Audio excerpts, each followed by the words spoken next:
فما مواطن تونسي قاعد يعيش في ساعات تاريخيه في حياته صعيبه شويه، اما اكيد باش تبقى له معناها السونساسيون هذايا باهيها بخايبها في التاريخ.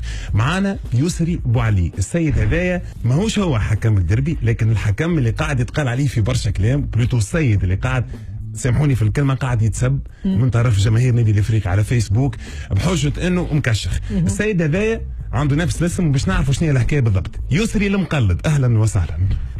مرحبا خويا مهدي. باش نفسروا الحكايه الكل. انت يسري بوعلي، ماكش يسري من الساحل، ماكش انت حكم الدربي، من انتم خويا؟ يسري بوعلي مصارع في نادي الترجي الرياضي التونسي. ايوا.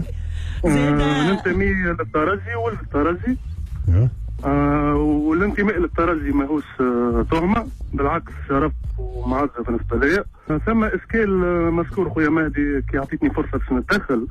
الاشكال اللي صار هو في تطابق في الاسماء بيني وبين السيد يسري بوعلي اللي هو حكم تابع رابطه سوسه، وهو اصيل الساحل، انا اصيل شمال الغربي، اصيل ولايه باجه. الاشكال وانه ثم مشجعين من جماهير النادي الافريقي دخلوا لي على الباج فيسبوك نتاعي ودخلوا التصاور، لقاوني متصور بلبس الترجي. وثم شويه يمكن شويه نسبه شويه للحكم نتاع الدربي اللي يعينوه غدوه. هايك الحكايه ولات يسري بوعلي لبس حوايج الاسبيرونس، وهاكا تعين اربيتر تابع الاسبيرونس، وحاسيلو ما نحكي لكش. انا ننتمي للترجي، نمارس في رياضه المصارعه، الترجي مصارع في الترجي الرياضي التونسي.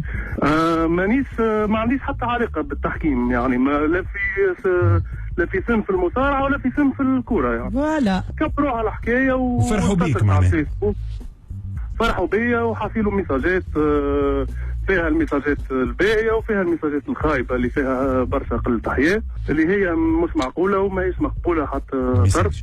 ميسالش ربي يهدي. وهو توضيح هذا، سيبوه الراجل هذا مش هو، وللمعلومه راهو يسري بوعلي الحكم الى ديزاكتيفي كونت فيسبوك نتاعو، وهو من رابطه الساحل وماهوش من محبه لا ترجي لا كلوب. نعطيكم المعلومه. يسري بوعلي، شكرا ليك خويا، يعطيك الصحه. عايشك يا مهدي، شكرا على التدخل، مشكور.